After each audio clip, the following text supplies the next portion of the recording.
I still remember when my sister Amanda walked into our parents' home on Thanksgiving Day. She wore that cashmere sweater I'd mentioned wanting but couldn't afford, carrying store-bought pumpkin pie that everyone would praise like it was homemade. Our parents greeted her with hugs that lasted too long, while I stood in the kitchen finishing the turkey I'd been basting for hours.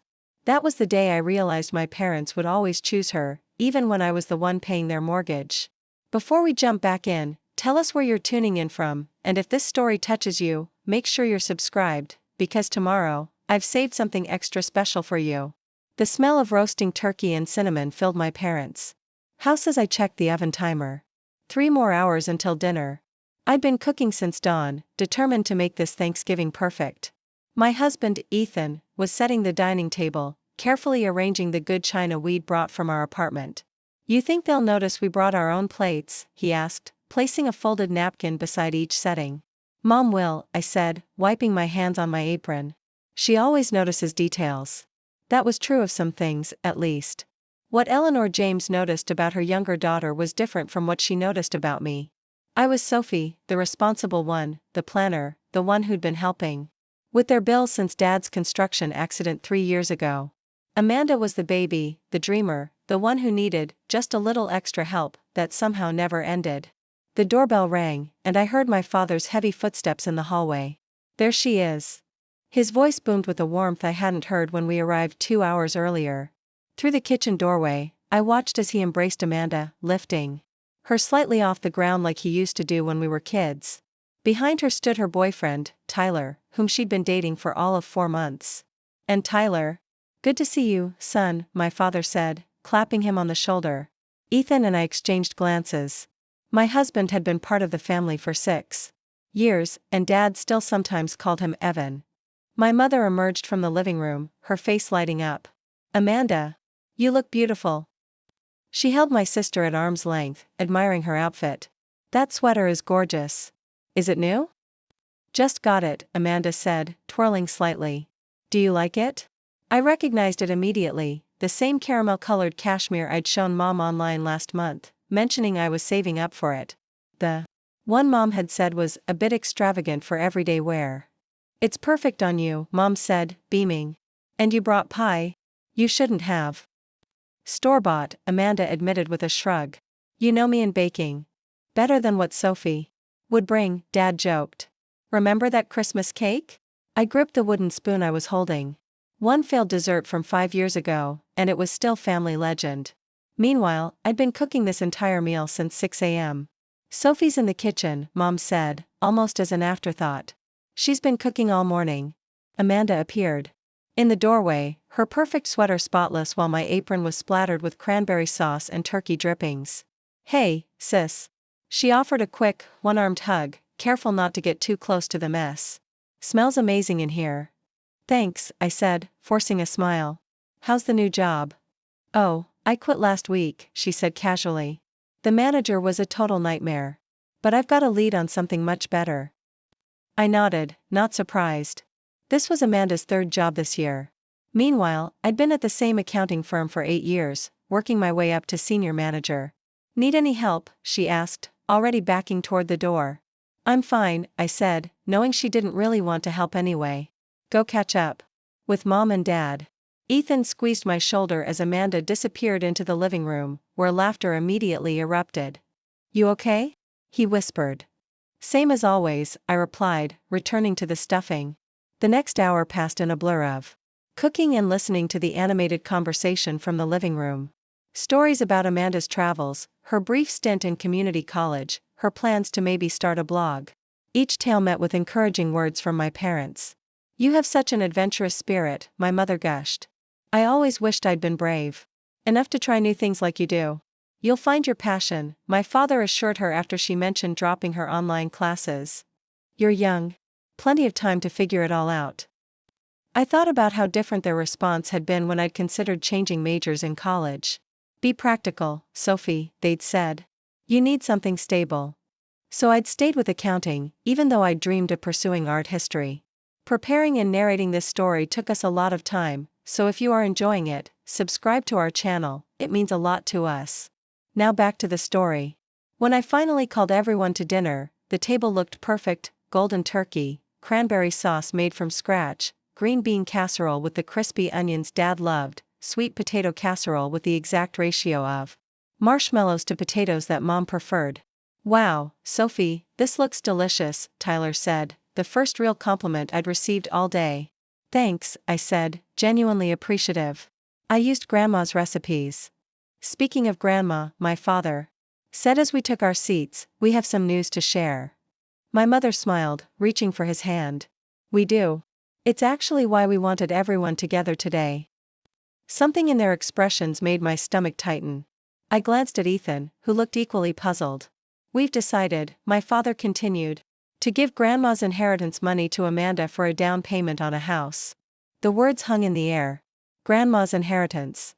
The money that was supposed to be split between Amanda and me. The money I'd assumed would help pay off our student loans or maybe start a family. I began, but my voice caught. "Isn't it wonderful?" Mom interjected. "With the housing market being what it is, Amanda and Tyler can use all the help they can get." Amanda squealed, jumping up to hug our parents. "Oh my God, are you serious? That's incredible." "You deserve a fresh start," Dad said, patting her hand. "We know you've had a rough couple of years." I sat frozen, fork suspended midair. A rough couple of years?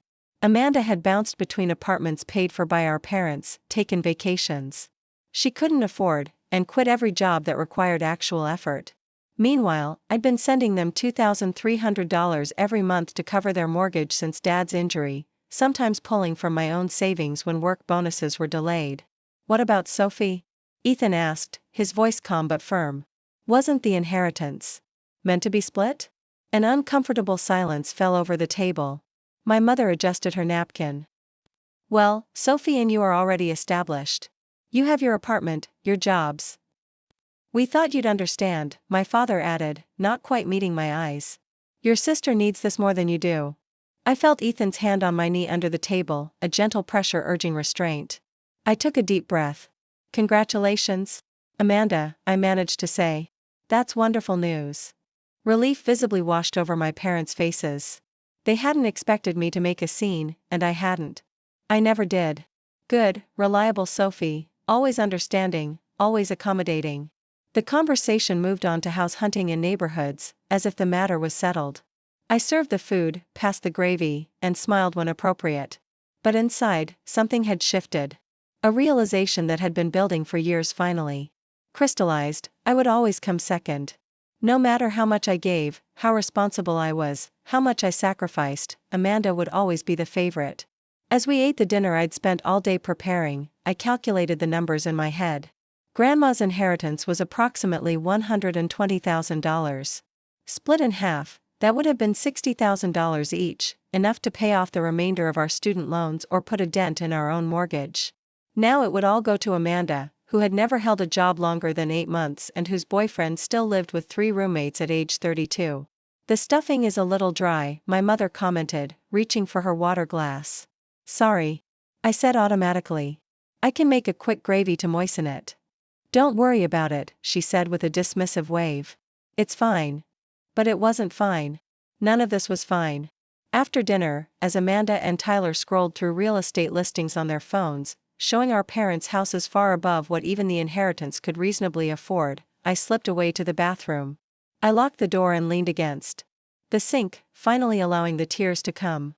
Silent, controlled, just like everything else in my life. I stared at my reflection in the mirror, at the woman who had always done what was expected of her. Who had put her own dreams on hold to help her parents. Who sent money every month without complaint.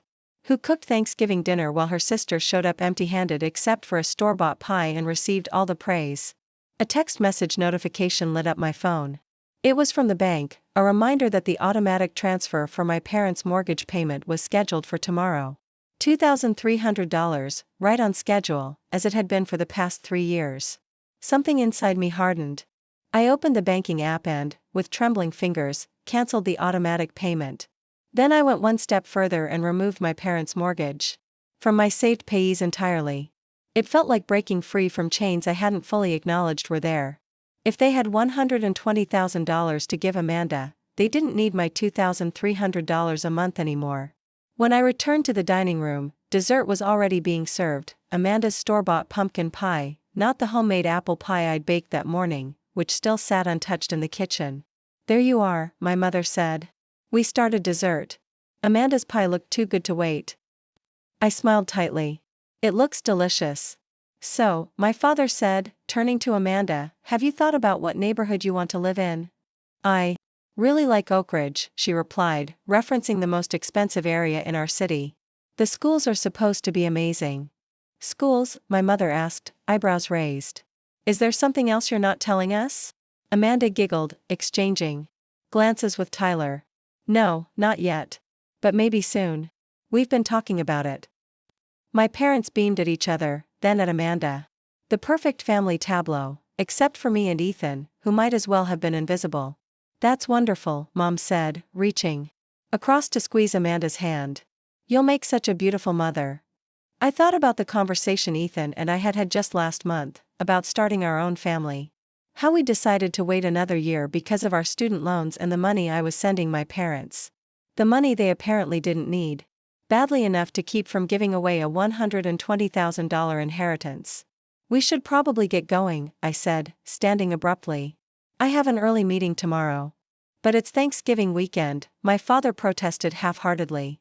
"Some of us have responsibilities we can't just walk away from," I said, the edge in my voice surprising even me. An uncomfortable silence fell over the table. Ethan stood, placing a steadying hand on my back. "Thank you for dinner," he said smoothly. "Everything was delicious." "But you're taking the leftovers, right?" My mother looked concerned. "I counted on you taking most of it. You know your father and I can't eat all this food." Of course. They expected me to cook the entire meal and then clean up after it too, taking home the remains so they wouldn't have to deal with them. "Actually," I said, "why don't you send some with Amanda? I'm sure she and Tyler could use it."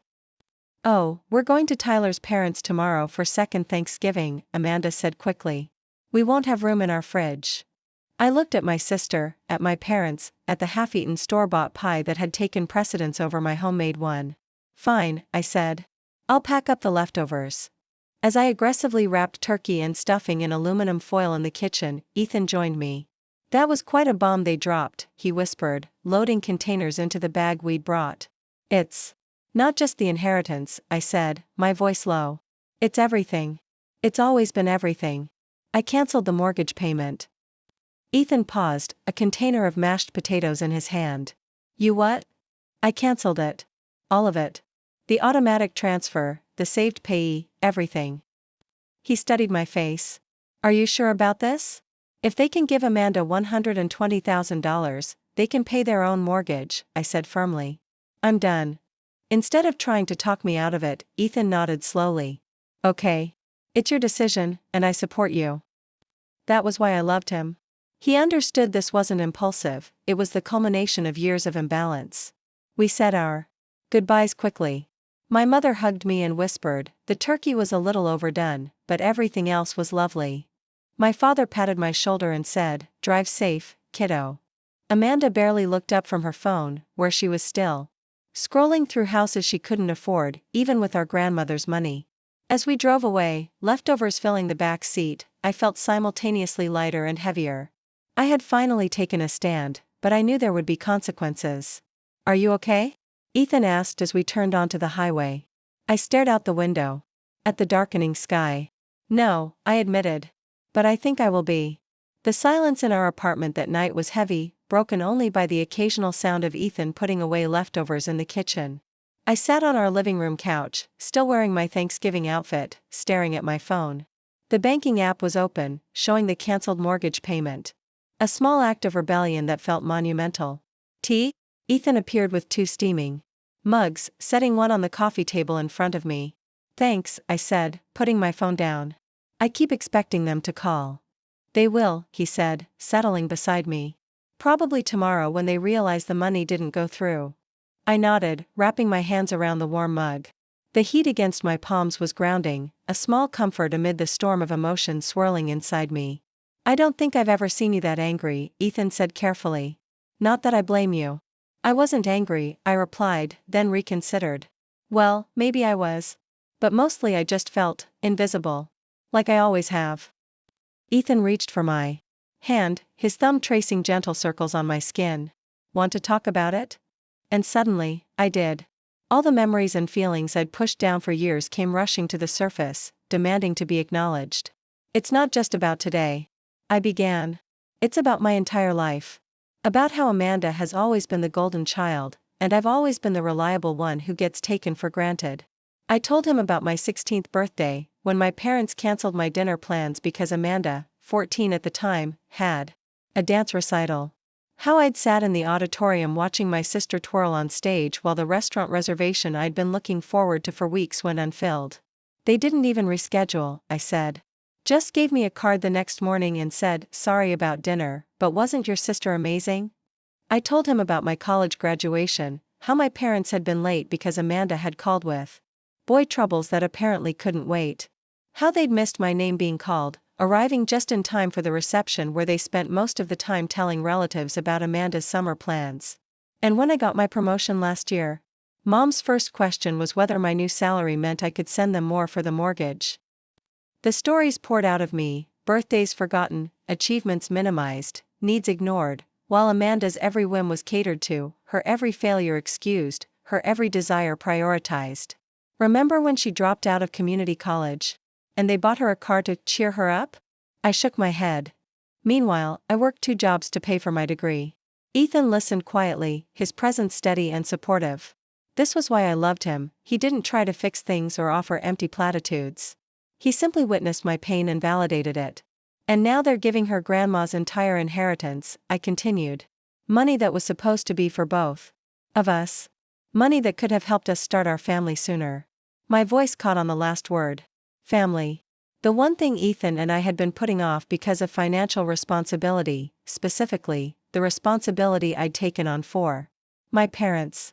"We've been waiting to have a baby because I've been sending them $2,300 every month," I said, the realization hitting me anew.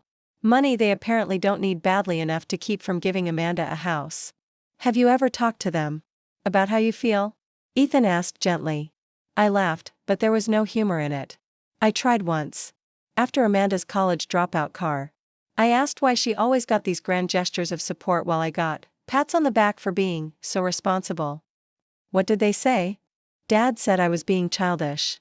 Mom said I should be proud that I don't need their help, that it meant they'd raised me right." I took a sip of tea, now lukewarm.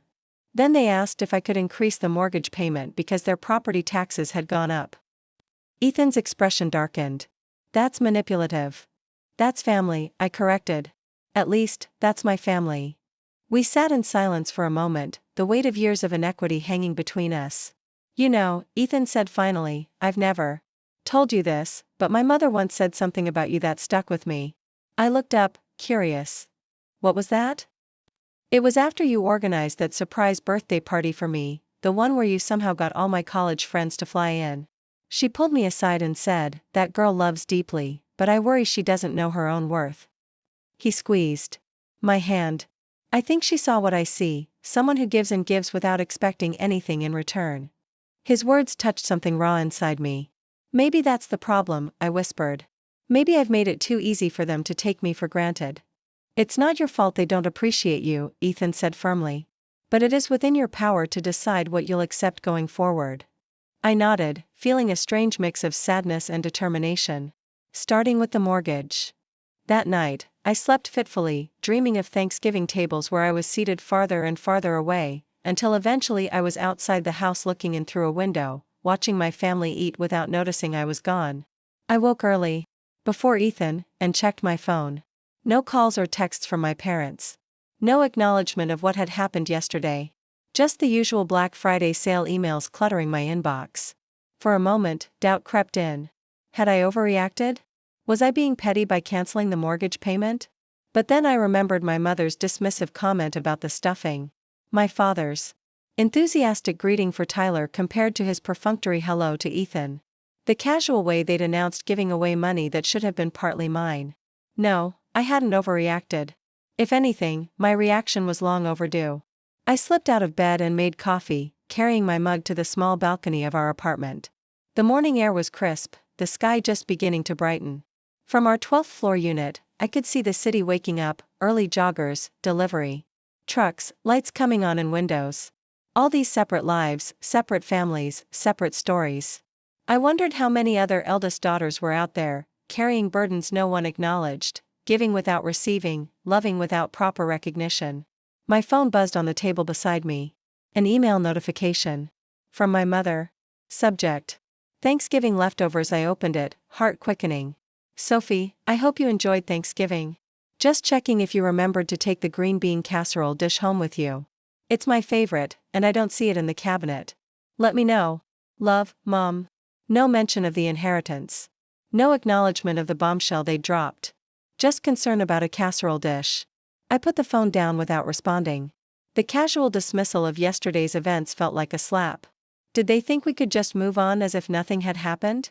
As if they hadn't just given away something that should have been partially mine? Ethan joined me on the balcony, hair rumpled from sleep. Everything okay? I showed him the email. He read it, eyebrows rising. Wow. That's something?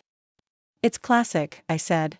Ignore the elephant in the room and focus on something trivial. Are you going to respond? I considered it. Not yet. I want to see what happens when they realize the mortgage payment didn't go through. We spent the day in deliberate normalcy, cleaning the apartment, watching a movie, taking a walk in the park. I kept checking my phone, expecting the inevitable call, but it never came. Saturday passed. Sunday arrived. Still nothing from my parents about the mortgage, though my mother sent another email asking about Thanksgiving recipes for a friend. By Monday morning, I was on edge. The mortgage payment was now 3 days late. Surely they'd noticed. Surely they were going to say something. I threw myself into work, grateful for the distraction of year-end reports and client meetings. It wasn't until I was driving home that evening that my phone finally rang with my father's number. I took a deep breath and answered on speaker. Hello? Sophie? My father's voice came through, tight with barely controlled anger. We need to talk. I'm driving, Dad. Can it wait until I get home? No, it cannot wait. We just got a call. From the bank. Our mortgage payment is late. They said the automatic transfer was cancelled. I kept my eyes on the road, my voice steady. Yes, I cancelled it. A beat of silence. Then, you what? Why would you do that? I thought it was obvious. I said. If you have $120,000 to give Amanda for a house, you don't need my help with your mortgage anymore. Another silence, longer this time. I could hear my mother in the background, asking what was happening. This is childish, Sophie, my father finally said. You're acting out because you're jealous of your sister. The accusation stung, but I'd expected it. I'm not jealous, Dad. I'm tired. Tired of being the only one who gives in this relationship. Gives? His voice rose. We gave you everything. We raised you, educated you, that's what parents are supposed to do, I interrupted, surprising myself with my boldness. It's not some extraordinary favor you did me. And for the record, I worked through college. I paid my own tuition. So now you're punishing us? Over money? I pulled into the parking garage of our apartment building and stopped the car. It's not about the money, Dad. It's about respect. It's about acknowledging what I contribute. It's about treating both your daughters equally. We do treat you equally. Really? I couldn't help the bitter laugh that escaped. When was the last time you gave me a $120,000 gift? When was the last time you even remembered my birthday without me reminding you? He sputtered, searching for a response. That's different. Amanda needs our help. You've always been independent. No, Dad. I've always been taken for granted. My mother's voice came on the line then, her tone placating. Sophie, honey, we appreciate everything you do for us. You know that. But this mortgage payment is important. We can't miss it. Then pay it yourselves, I said. You clearly have the means. That money is for Amanda's future, my mother said, as if explaining something to a child. It's different. And what about my future? What about the family Ethan and I want to start? The one we've been putting off because I've been helping you? Oh, Sophie, my mother sighed. You're being dramatic. If you wanted a baby, you'd have one. Don't blame us for your choices. Her dismissal of my dreams, of the sacrifices I'd made for them, was the final straw. I'm not blaming you for my choices, I said, my voice eerily calm. I'm holding you accountable for yours. And I choose not to continue subsidizing your life while you favor Amanda. So that's it, my father cut in. You're just going to abandon us? After everything we've done for you? I'm not abandoning you. I'm establishing boundaries. There's a difference. Boundaries? He practically spat the word. This isn't some therapy session, Sophie. This is real life. We need that money. Then perhaps you should reconsider giving away $120,000, I suggested. Or ask Amanda to help. I'm sure she'd be happy to share her windfall. You know your sister isn't in a position to help financially, my mother said. And whose fault is that? You've never expected her to be responsible. You've never required her to stand on her own 2 feet. The line went quiet again. I could almost see them exchanging glances, formulating their next approach.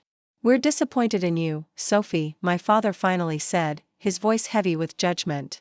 We raised you better than this. The words were designed to hurt, to make me doubt myself, to push me back into line. Once, they would have worked. Once, the mere suggestion that I had disappointed my parents would have sent me scrambling to make amends, regardless of whether I was actually wrong. Not anymore. I'm disappointed too, I said. But I'm learning to live with it. Goodbye, Dad. I ended the call before he could respond. My hands were shaking, but not from fear or regret. From adrenaline. From the exhilaration of finally standing up for myself. I sat in my car for several minutes, letting the magnitude of what had just happened wash over me. I had stood my ground. I had refused to be manipulated. I had broken the pattern of giving in that had defined my relationship with my parents. For as long as I could remember. It didn't feel good, exactly. But it felt right. When I finally made it upstairs to our apartment, Ethan was cooking dinner. The domestic normality of the scene, him stirring something that smelled delicious, music playing softly in the background, brought tears to my eyes. He looked up and immediately set down his spoon. They called? I nodded, dropping my bag and collapsing onto a kitchen stool. They noticed the missing mortgage payment. How did it go? I recounted the conversation as Ethan listened, his expression shifting from concern to anger to pride. You stood up to them, he said when I finished. Really stood up to them. I did, I agreed, still somewhat surprised by my own courage. But it doesn't feel like a victory. It feels sad, he supplied, coming around the counter to embrace me. Because it shouldn't have had to come to this. I leaned into him, drawing strength from his steady presence. They're going to try again. This isn't over. Probably not, he agreed. But something has changed. You've changed. He was right. Something fundamental had shifted inside me. The daughter who would have immediately apologized and reinstated the payment no longer existed. In her place was a woman who recognized her own worth, who understood that love shouldn't come with conditions, that family shouldn't mean martyrdom. I keep thinking about what you said last night, I murmured against his shoulder. About how I don't know my own worth. Maybe it's time I figured it out. Ethan pulled back to look at me, his eyes warm with affection and pride. I think that's an excellent idea. That night, as we lay in bed, I made a decision. I'm going to talk to Amanda, I said into the darkness. Not to fight or accuse. Just to see if she even knows what's been happening. Do you think she doesn't? I considered. This. I think she knows parts of it. But I'm not sure she understands the whole picture. We've never really talked about it. Ethan rolled onto his side to face me. Just be prepared. She might not react the way you hope. I know, I said. But I need to try. She's still my sister. The next morning, I texted Amanda, can we meet? For coffee? Just the two of us. I need to talk to you about something important. Her response came quickly, sure. Everything okay? Just need to talk. Bluebird Cafe at 1? The Bluebird was neutral territory, not too close to our parents' house. Or my apartment. A place where we could talk privately without the weight of childhood memories pressing down on us. See you then, she replied. As I got ready for work, I tried to organize my thoughts. What exactly did I want to say to Amanda? How could I explain years of complicated feelings without sounding bitter or accusatory? How could I make her understand that this wasn't about punishing our parents, but about finally valuing myself? By the time I arrived at the cafe, I still didn't have all the answers. I spotted a free table by the window and claimed it, ordering a cappuccino to steady my nerves while I waited for Amanda. I watched the door, rehearsing opening lines in my head. Should I be direct? Ease into it? I still hadn't decided when Amanda breezed in, 20 minutes late. She wore the cashmere sweater from Thanksgiving, her hair perfectly styled despite the light drizzle outside. She spotted me and waved, stopping at the counter to order before joining me. "Sorry I'm late," she said, settling into the chair across from me. "Tyler couldn't find his keys, and then traffic was insane." "No problem," I said, though we both knew it was her pattern, always late, always with an excuse, never really sorry. "So," she stirred 2 sugars into her latte, "what's this important talk about? Are you pregnant?" Her eyes lit up at the possibility. "No," I said. "It's about Thanksgiving. About what Mom and Dad told us." Her expression shifted slightly, a tightening around the eyes, a forced casualness. "The inheritance? Isn't it amazing? I still can't believe it." I studied her face. There was something rehearsed about her enthusiasm, something that made me wonder if she'd been anticipating this conversation. "It was surprising," I agreed carefully. "I didn't know they were planning to give you Grandma's entire inheritance." She took a sip of her latte, avoiding my eyes.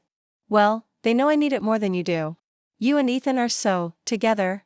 "That's what I wanted to talk about," I said. "This pattern where I'm supposedly together enough to not need support, but not together enough to be celebrated." Amanda's brow furrowed. "What are you talking about?"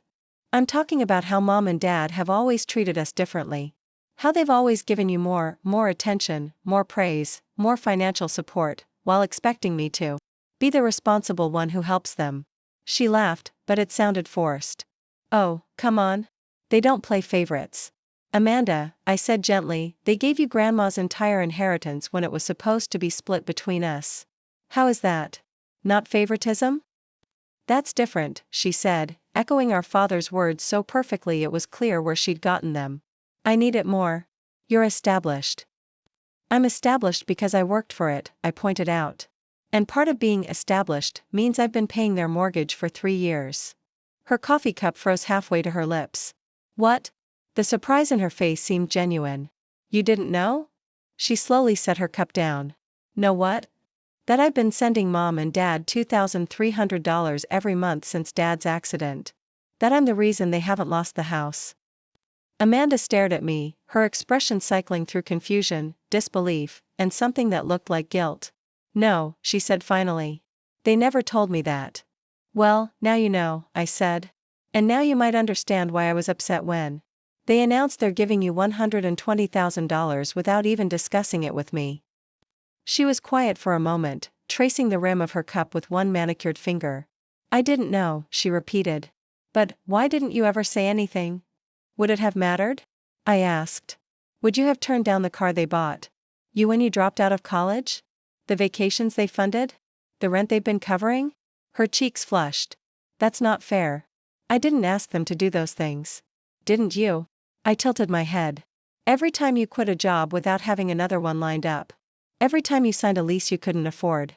Every time you booked a trip before checking your bank account. What did you think would happen?" "I thought they were helping. Because they wanted to," she said defensively. "Because they love me." "They do love you," I agreed. "But their help has consequences, for you and for me." "What's that supposed to mean?" I leaned forward, trying to make her understand. "It means you never had to learn to stand on your own. And it means I've been carrying financial burdens that should have been shared, or at least acknowledged."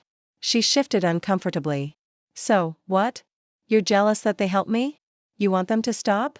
"No," I said. "I want them to be fair. I want them to recognize what I contribute. I want them to treat us as equals, not as the golden child and the responsible one." Amanda was quiet for a long moment. When she finally spoke, her voice was smaller than I'd heard it in years. "Do you know why I quit my last job?" The abrupt change of subject caught me off guard. "You said your manager was a nightmare." "He was," she confirmed. "But that's not the real reason." She took a deep breath. "I quit because I had a panic attack in the bathroom after a presentation. Because I was so terrified of failing that I couldn't breathe." This vulnerability from my perpetually carefree sister surprised me. "Amanda, do you know what it's like," she continued, "to be the screw-up? To know that no matter what you do, you'll never be as smart or responsible or put together as your big sister? To hear Mom and Dad talk about how successful you are, how proud they are of your career, while looking at you like they're just waiting for your next mistake." I sat back, genuinely stunned. that's how you see it? That's how it is, she insisted. You were always the star student, the one with plans and goals. I was the one who couldn't figure out what she wanted, who kept trying things and failing. Her eyes glistened. Do you think I like living off mom and dad's handouts? Do you think it feels good to be 30 years old and still need your parents to help with rent? For the first time, I glimpsed the insecurity beneath my sister's breezy exterior. The fear behind her impulsivity.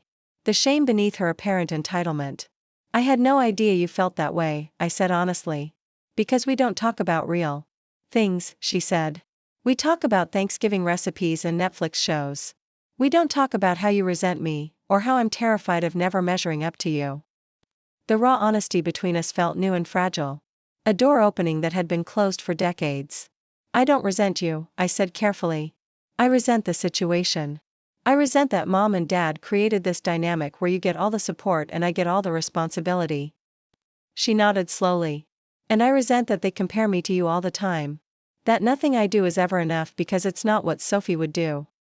We sat in silence, the cafe noise fading to background as we processed each other's perspectives. Two sides of the same dysfunctional coin. So what happens now? Amanda finally asked. Are you going to keep punishing them by not paying the mortgage? It's not punishment, I corrected. It's a boundary. And yes, I'm going to hold that boundary. I can't keep enabling this dynamic. They're freaking out, she admitted. Dad called the bank 3 times yesterday. Mom's been crying.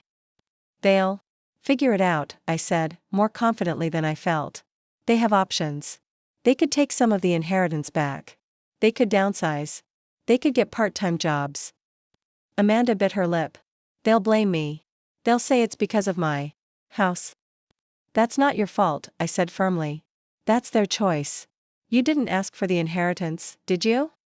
She hesitated. Not exactly. Something in her tone made me pause. What does that mean?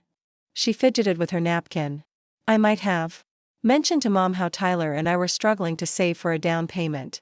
How we might have to move back in with them temporarily if we couldn't find an affordable place. Understanding dawned. So you did ask, just not directly. I didn't know they'd give me Grandma's entire inheritance, she protested. I didn't know you were paying their mortgage. I just thought they could help. Like they always do. Like they always do. The words hung between us, illuminating the patterns we'd both been trapped in, Amanda asking for help, our parents providing it at my expense, me silently shouldering the burden. We need to break this cycle, I said. All of us. It's not healthy for anyone. She looked uncertain. How? For starters, you could refuse the inheritance unless they split it properly. Her eyes widened in alarm. I can't do that. Tyler and I have already started looking at houses. We've talked to a realtor. Then perhaps, I suggested, you could acknowledge to Mom and Dad that it's unfair to give it all to you.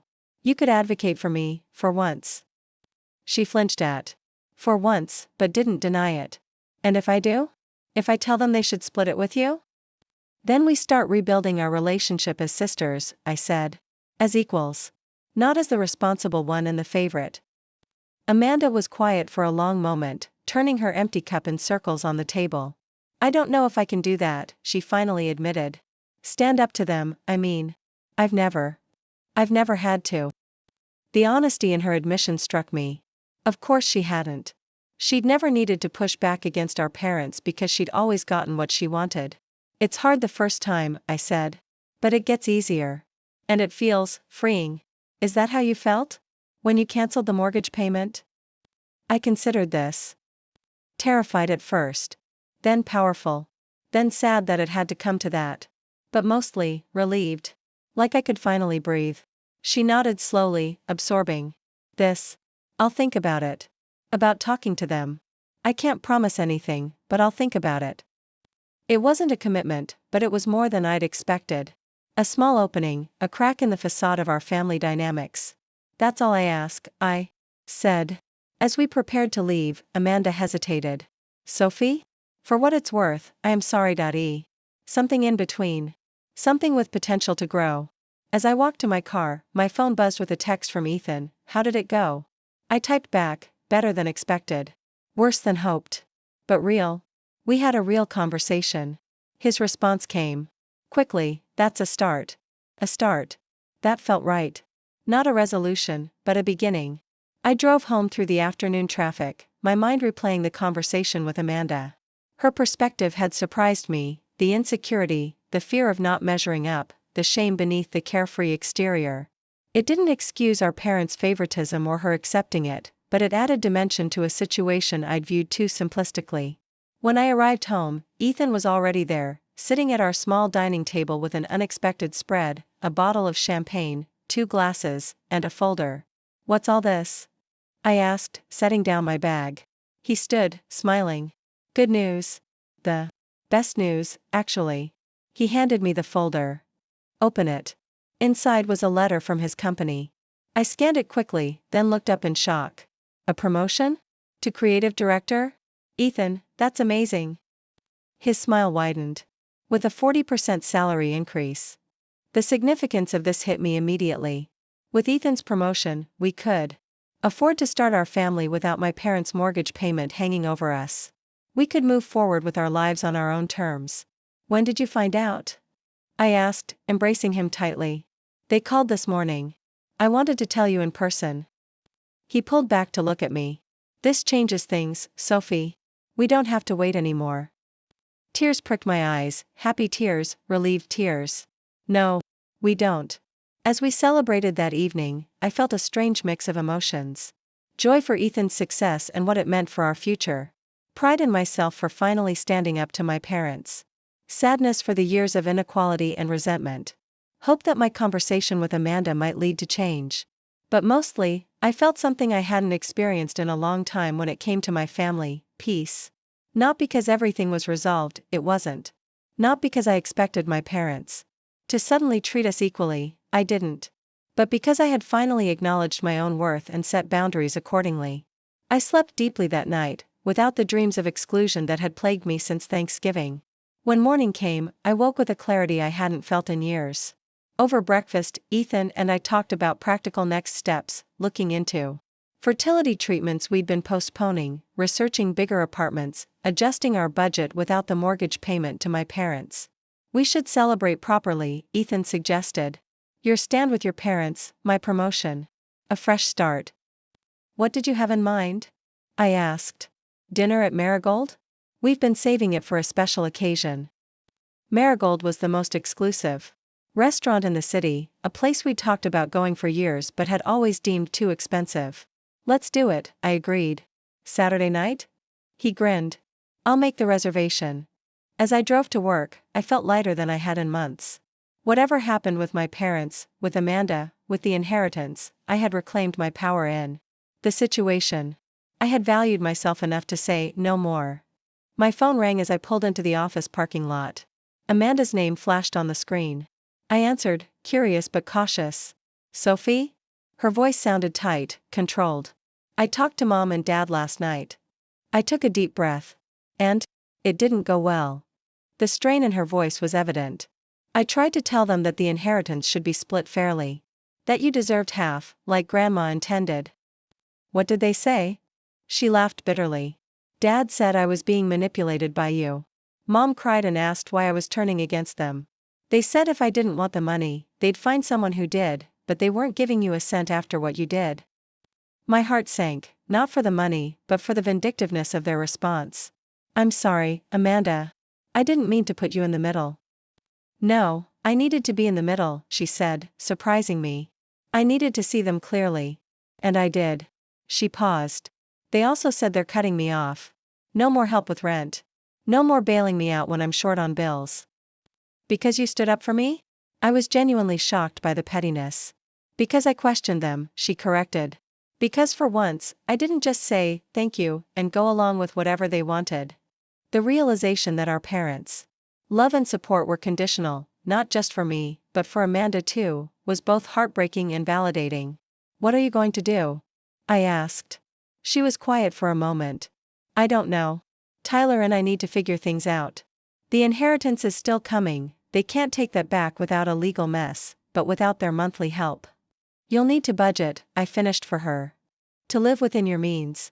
Something I've never been good at," she admitted. An idea formed in my mind, tentative but promising. "I could help you with that. Budgeting, I mean. It's literally what I do for a living. You do that? After everything? You're still my sister, I said simply. She was quiet for a moment. Thank you. I might take you up on that. After we hung up, I sat in my car, processing the conversation. Our parents had revealed their true colors, to both of us now. Their support, their love, their approval came with strings attached. Comply or be cut off. But in their attempt to punish us, they had inadvertently given us something valuable, the chance to be sisters without them in the middle. The opportunity to build a relationship based on mutual support rather than competition. As I finally headed into the office, I felt an unexpected emotion, gratitude. Not for the hurt or the unfairness, but for the clarity that had come from standing my ground. For the chance to redefine my relationships on healthier terms. For the opportunity to help my sister learn what I already knew, that independence, though difficult, was worth the struggle. The path forward wouldn't be easy. There would be difficult conversations, uncomfortable holidays, perhaps even periods of estrangement. But for the first time, I was walking that path on my own terms, with my head held high and my worth no longer tied to my parents' approval. That, I realized, was the most valuable inheritance of all. Saturday evening at Marigold was everything we'd imagined. Soft lighting from crystal chandeliers, elegant table settings, waitstaff who appeared and disappeared with perfect timing. Ethan wore the suit he'd bought for our anniversary 2 years ago, and I wore a midnight blue dress that had been waiting for a special occasion. To new beginnings, Ethan said, raising his champagne flute. And to standing our ground, I added, touching my glass to his. The gentle chime resonated between us, symbolic of the clarity that had emerged from the chaos of the past week. We ordered without looking at prices, a luxury we'd never allowed ourselves before. As we savored each course, we talked about our future, the family we hoped to start, the career paths we were forging, the life we were building together. I was thinking, Ethan said as we shared a decadent chocolate dessert, maybe we should look at houses instead of larger apartments. I paused, my fork halfway to my mouth. Houses? In the city? Not necessarily in the city. Maybe in one of the suburbs. Somewhere with good schools, a yard, space to grow. The thought of leaving our downtown apartment, with its proximity to work, restaurants, theaters, had never seriously occurred to me. But as Ethan described his vision of a home with room for children to play, a garden where we could grow vegetables, a neighborhood where we might form lasting friendships, I found myself warming to the idea. We could actually afford it now. He continued. With my promotion and without your parents' mortgage payment. Without your parents' mortgage payment. The words hung between us, a reminder of how much had changed in a week. The burden I'd carried for years had been set down, not through my parents' gratitude or recognition, but through my own decision to value myself enough to say no more. I'd like that, I said, surprising myself with how true it felt. A fresh start in a new place. Ethan's smile lit up his face. Yeah, I confirmed. Let's start looking. As we left the restaurant, the night air crisp against our faces, I felt a sense of possibility I hadn't experienced in years. The future stretched before us, not constrained by obligations to my parents, but open with choices that were truly ours to make. My phone buzzed in my purse. A text from Amanda, can we meet tomorrow? Need advice on budget stuff. Serious this time. I showed Ethan the message. Looks like she meant it about wanting help. Are you going to do it? He asked. Yes, I said. Without hesitation. If she's serious about learning to be financially independent, I want to help her. Even after everything? I considered this. Maybe because of everything. She's been enabled her whole life. No one taught her how to stand on her own. If I can help her learn that now, maybe she has a chance at real freedom.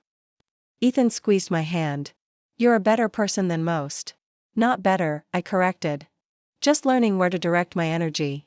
And right now, helping Amanda feels right. We met the next day at a quiet cafe near my apartment. Amanda arrived on time, a small miracle in itself, with a notebook and a determined expression. Thanks for meeting me, she said, sliding into the seat across from me. I didn't know who else to ask. How are you doing? I asked, noting the shadows under her eyes, the slight dishevelment of her usually perfect appearance. She sighed. Mom and Dad haven't spoken to me since our fight. Tyler's freaking out about money. I've applied for 6 jobs in 3 days because my savings won't cover next month's rent. She ran a hand through her hair.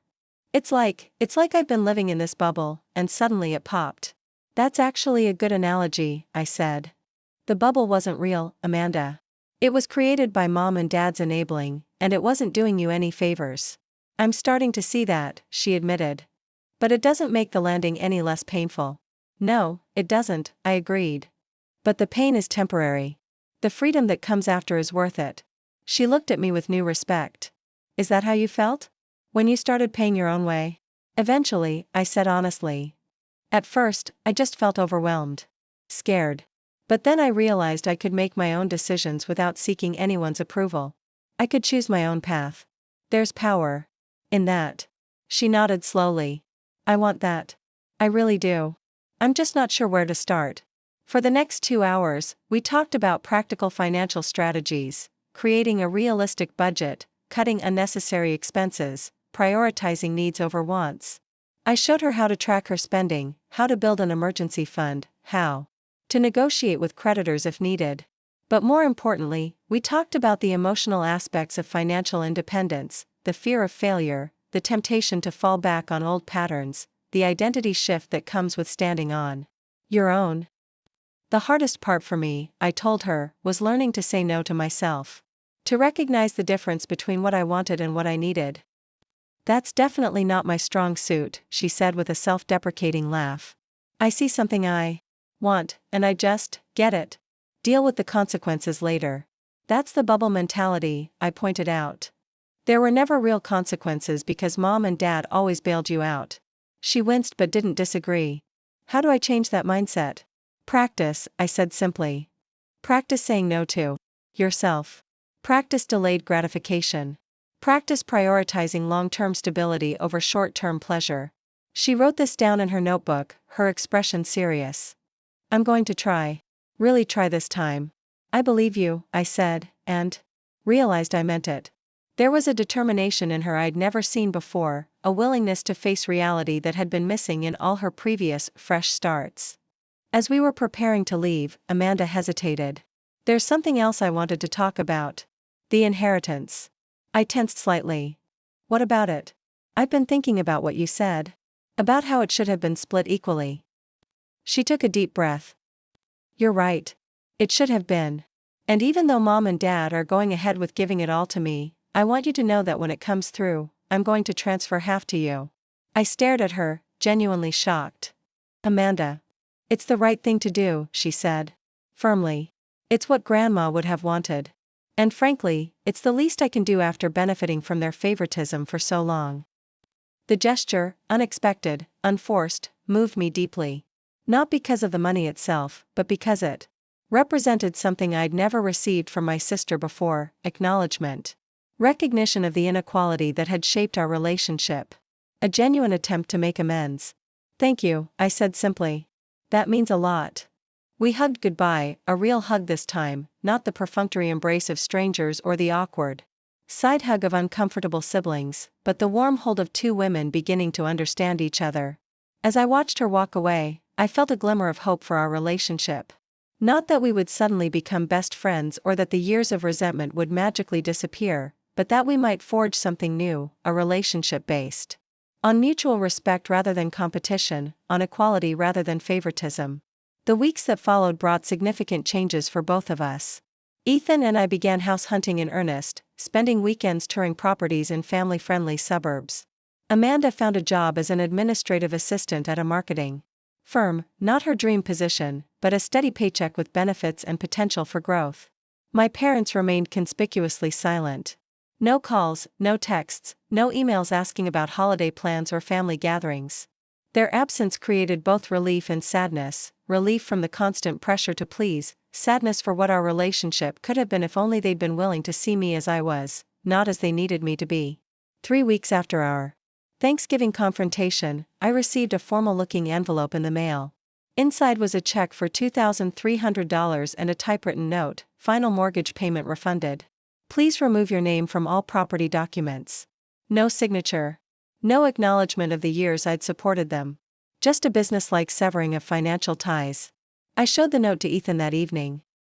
They're really doing this, I said, my voice steadier than I expected. Cutting me off completely. He studied the note, his expression grim. "It's their loss, Sophie. You know that, right?" "I do," I said, and was surprised to realize it was true. "I really do." I deposited the check the next day and called my lawyer to ensure my name was removed from any legal documents related to my parents' property. I didn't want any lingering connections that could be used to draw me back into their orbit of obligation. As December progressed, Amanda and I continued to meet weekly, sometimes to discuss finances, sometimes just to talk as sisters finding new ground. She shared her struggles with budgeting, with standing up to Tyler when he wanted to make impulsive purchases, with resisting the urge to call our parents when bills got tight. "It's hard," she admitted during one of our coffee dates. "Sometimes I still want to pick up the phone and ask them to help. It would be so much easier."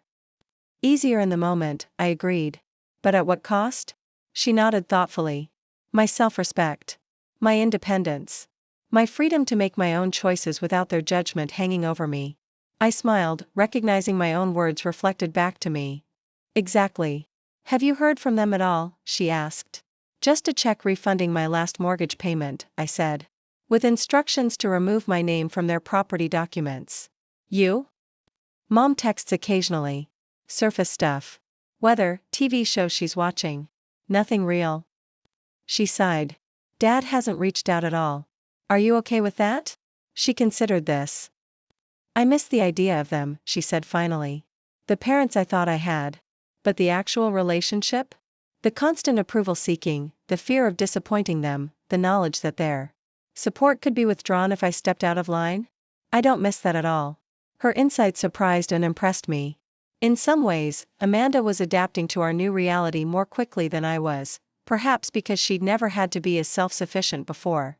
Every step toward independence was new and empowering for her, while I was simply continuing a path I'd been on for years, just without the additional burden of supporting our parents. 2 days before Christmas, Ethan and I made an offer on a house, a charming 3-bedroom colonial in a quiet neighborhood with excellent schools and a backyard perfect for future children. The sellers accepted the same day. "We did it," Ethan said that night as we celebrated with takeout and wine in our apartment. "Our first home." "Our first home," I repeated, savoring the words. Our home, bought with our money, shaped by our choices, free from the influence or interference of my parents. The following day, Christmas Eve, brought an unexpected email from my mother. The subject line simply read, "Holidays." I opened it with trepidation, unsure what to expect. The message was brief: "Sophie, your father and I have decided to spend the holidays at your Aunt Linda's. Amanda tells us you two have been in contact. I'm glad. Despite everything, you're still sisters. I want you to know that we love you, even if we don't understand your choices. Perhaps in the new year, we can find a way to talk about what happened." Mom, no mention of the mortgage payments. No acknowledgement of the inheritance inequity. No apology for years of favoritism. Just a vague suggestion that we might talk about what happened, as if it were a single incident rather than a lifetime of patterns. I didn't respond immediately. Instead, I forwarded the email to Amanda with a simple question: "Thoughts?" Her reply came quickly: "Classic mom. Pretending to extend an olive branch while actually offering nothing. Ball in your court on how to respond, but don't expect real change unless they're willing to acknowledge the real issues." Her assessment was spot on, and her support meant more than she could know. There was no pressure to reconcile, no guilt about potentially ruining Christmas, just honest recognition of the dynamics at play. After careful consideration, I sent a brief reply: "Mom, thank you for reaching out. I hope you and Dad enjoy the holidays with Aunt Linda. I'm open to talking in the new year, but only if we can have an honest conversation about the patterns that led to this point, not just about what happened at Thanksgiving. Wishing you well, Sophie." Short, civil, but firm in my boundaries. No promises of quick reconciliation, no pretending that a simple conversation would erase years of inequality. Christmas Day dawned clear and cold. Ethan and I exchanged gifts in our apartment, then drove to his parents' home for dinner. The contrast between their warm, uncomplicated welcome and the strained interactions I'd grown accustomed to with my own parents was both healing and poignant. "We have some news," Ethan announced as we sat around the table laden with holiday dishes. "We bought a house." His parents' genuine joy, their excited questions about the property, their offers to help with moving, their clear happiness for our milestone, brought tears to my eyes. This was how family was supposed to respond to good news. With celebration, not calculation. With support, not strings attached. As January arrived, bringing with it the promise of a new year-end. New beginnings, Amanda called with unexpected news of her own. "I got a promotion," she said, her voice vibrating with excitement. "Assistant Marketing Coordinator. It's a real career position, Sophie. With a path forward." "That's amazing," I said, genuinely thrilled for her. "After only a month?" "They said I've shown exceptional initiative and quick learning," she quoted proudly. "Can you believe it? Me, the eternal screw-up, getting recognized for working hard." "I can absolutely believe it," I said. "You're smart and capable, Amanda. You just needed the chance to prove it, to yourself most of all." She was quiet for a moment. "Thank you. For believing in me when I didn't believe in myself. For helping me figure out how to stand on my own. You did the hard part," I reminded her. "You're the one showing up every day, doing the work, making different choices." "Maybe," she conceded. "But I wouldn't have started without your push." After we hung up, I sat thinking about how much had changed in just 6 weeks. Amanda finding her footing in a real career. Ethan and I buying our first home. My parents. Well, that relationship remained uncertain, the future unclear. The week before our scheduled move, I received another email from my mother, this one longer and more substantive. "Sophie, your father and I have been doing a lot of thinking. While we don't agree with how you've handled things, we recognize that there have been patterns in our family that haven't been fair to you. We never meant to show favoritism. We simply responded to what we perceived as each of our daughter's needs. You were always so capable, so independent. Amanda needed more guidance, more support. But we see now that our approach may have burdened you unfairly. The mortgage payments, we should have discussed those with you properly, with a clear plan for repayment. We took advantage of your generosity, and that was wrong. We're not ready to say the inheritance decision was wrong. That money is committed now, and we stand by our choice. But we do acknowledge that we should have discussed it with you before making the announcement. If you're willing, we'd like to meet for dinner next week to talk more about moving forward. Just the 3 of us. Love, Mom." It wasn't a full acknowledgement. It wasn't a complete apology. But it was more than I'd expected, a recognition, however partial, of the dynamics that had shaped our relationship. I shared the email with both Ethan and Amanda, wanting their perspectives before I responded. "It's a start," Ethan said cautiously. "Not everything you deserve, but more than nothing." Amanda was more skeptical. "Notice how they're still justifying the inheritance decision? And the line about responding to perceived needs is just another way of saying you didn't need them as much as I did." She was right, but I also recognized the effort the email represented. For my parents, particularly my father, who had likely struggled with every word of acknowledgement, this was significant movement. After careful consideration, I replied, "Mom, thank you for your email. I appreciate your willingness to acknowledge some of the patterns that led to our current situation. I can meet for dinner next Thursday at 7. Please know that I'm coming. With an open mind, but also with firm boundaries about what I will and won't accept going forward." Sophie, the week that followed was a whirlwind of packing, organizing, and preparing for our move. By the time Thursday arrived, I was exhausted, but resolute. This dinner represented a potential turning point, not necessarily toward reconciliation, but toward truth. Toward a relationship based on reality rather than roles, on mutual respect rather than obligation. As I dressed for the evening, I caught my reflection in the mirror. The woman looking back at me stood straighter, her eyes clearer, her expression more confident than the Sophie who had spent Thanksgiving stirring cranberry sauce while swallowing her feelings. I had found my voice. I had established my worth. I had broken free from patterns that had diminished me for decades. Whatever happened at dinner tonight, whether my parents truly heard me or continued to justify their choices, I would walk away knowing my own value. Not as the reliable daughter, the mortgage payer, the responsible one, but as Sophie. Whole, worthy, and finally, truly free. The restaurant my parents chose was neutral territory, not a place loaded with family memories or special occasions. I arrived early, deliberately giving myself time to settle my thoughts. The maitre d' led me to a quiet corner table where I could watch the entrance. I ordered a glass of wine to steady my nerves, taking small sips as I waited. At precisely 7 o'clock, they walked in, my father in his standard button-down shirt and slacks, my mother wearing a navy dress I hadn't seen before. They looked older somehow, as if the past 6 weeks had aged them years. I stood as they approached, unsure of the appropriate greeting. My mother solved this by stepping forward and offering a brief, slightly awkward hug. My father simply nodded, his expression guarded. "You look well," my mother said as we all sat down. "Thank you," I replied. "How have you been?" "Managing," my father answered curtly. An uncomfortable silence fell over the table, broken only when the waiter arrived to take their drink orders. Once he departed, my mother cleared her throat. "We appreciate you agreeing to meet with us, Sophie," she began. "We know things have been difficult." I nodded but didn't fill the silence. After years of smoothing over awkward moments, of easing tensions created by others, I was learning the power of simply waiting.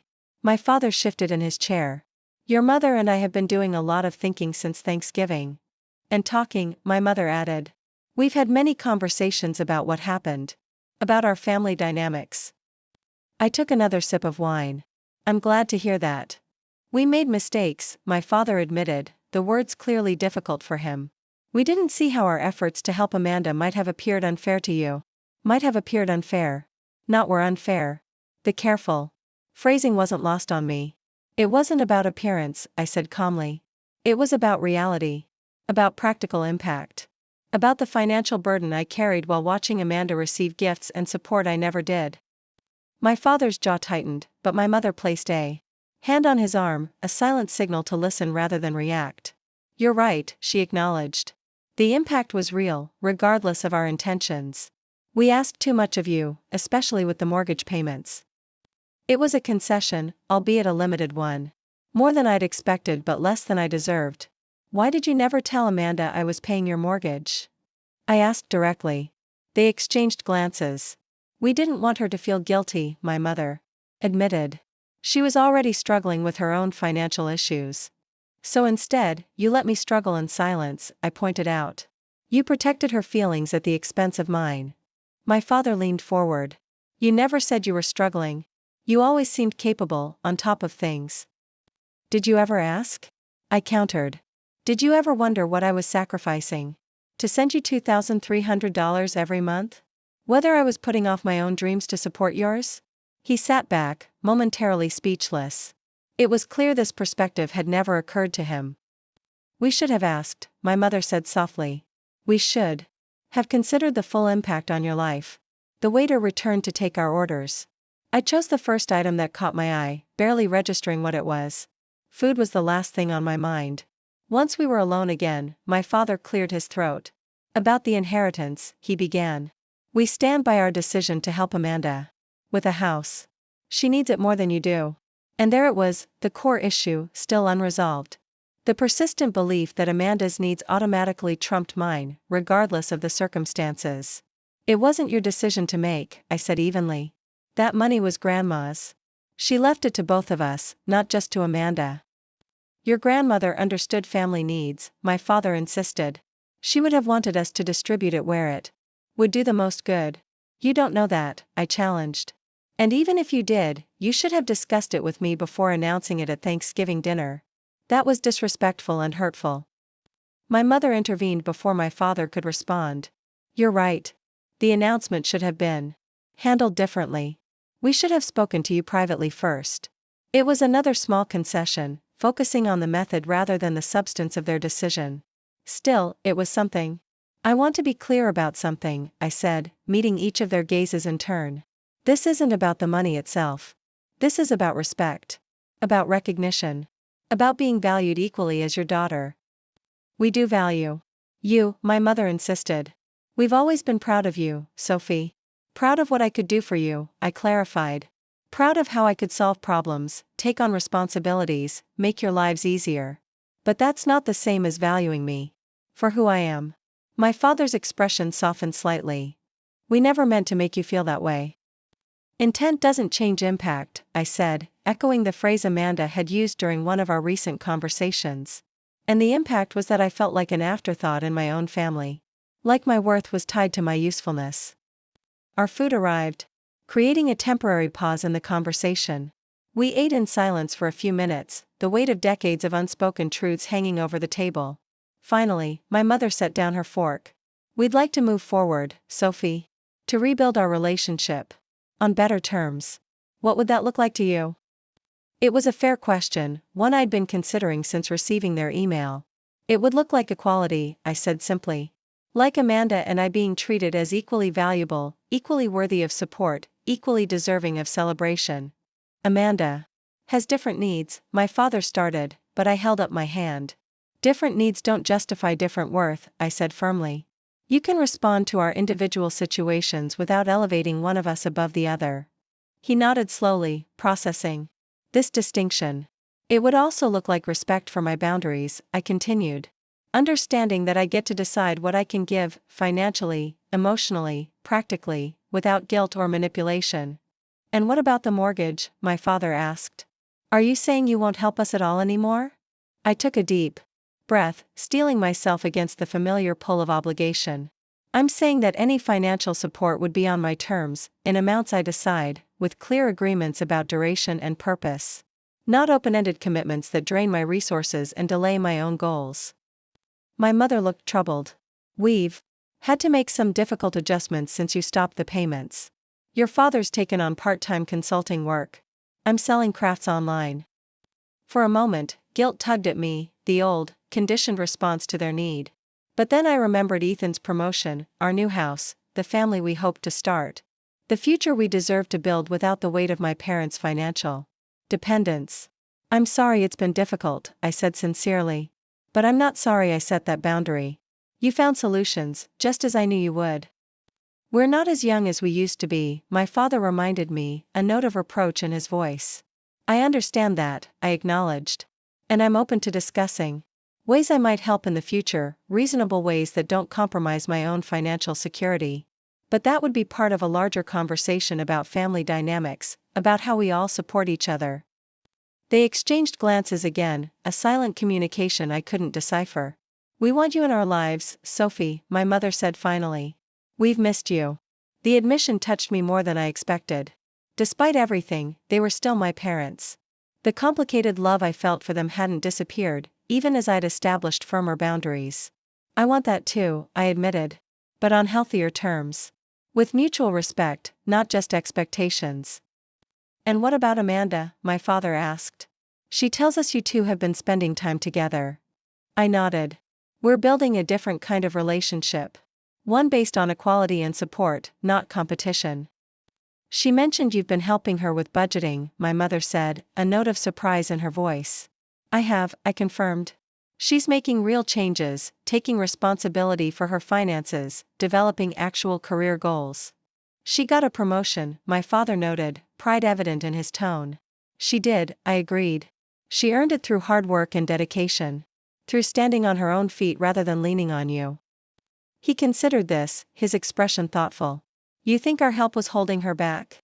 I think your help, as you provided it, prevented her from developing the skills and confidence she needed to succeed on her own, I clarified. There's a difference between supporting someone through challenges and solving all their problems for them. My mother sighed. We thought we were doing what was best for her. I believe that, I said. But the best thing for her, for anyone, is learning to believe in their own capabilities. To know they can face difficulties and overcome them. You sound like your grandmother, my father said unexpectedly. She always said the greatest gift you can give someone is the knowledge that they can stand on their own.